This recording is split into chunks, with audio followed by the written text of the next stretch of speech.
മണിയേട്ടാ സുഖമാണോ? നിങ്ങൾ വരുന്നുണ്ടോ? ഈ കൊലപാതകങ്ങളോടൊന്നും മിണ്ടാ നിൽക്കാൻ കൊള്ളുകയില്ല. എടി നീ അയാളോട് അങ്ങനെ ഒന്നും പറയണ്ടായിരുന്നു. അയാൾ 14 വർഷം ജയിലിൽ കിടന്നിട്ട് വന്നതാ. 14 വർഷം കഴിഞ്ഞ സത്യം തെളിഞ്ഞത്.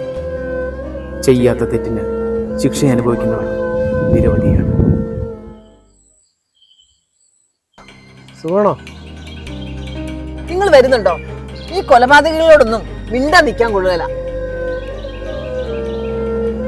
എടി നീ അയാളോട് അങ്ങനെ ഒന്നും പറയണ്ടായിരുന്നു. അയാൾ 14 വർഷം ജയിലിൽ കിടന്നിട്ട് വന്നതാ. മണിയേട്ടാ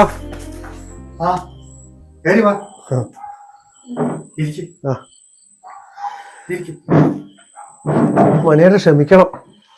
ഇവക്ക് സത്യമൊന്നും അറിയില്ലായിരുന്നു.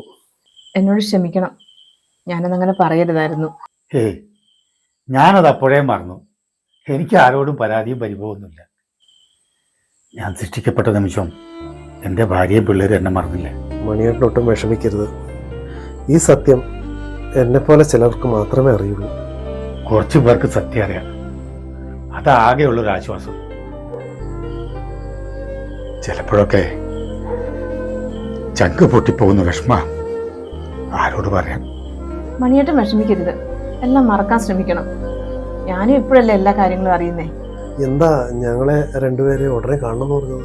അത് രായേട്ടാ, എനിക്കിനി ഇവിടെ താമസിക്കാൻ താല്പര്യമില്ല. ഒരു ജോലി ശരിയായിട്ടുണ്ട്, കുറച്ച് ദൂരെയാ, ഹോട്ടലിൽ. അയ്യോ മണിയേട്ടാ, നിങ്ങൾ ഇവിടുന്ന് പോകലെന്നാ ഞങ്ങളുടെ ആഗ്രഹം. മണിയേട്ടന്റെ കുടുംബത്തോട് ഞങ്ങൾ പറഞ്ഞ് മനസ്സിലാക്കിക്കാം. ഏയ്, ഇനി അതൊന്നും വേണ്ട. ഒരു മിനിറ്റ് നിങ്ങളിരിക്കും.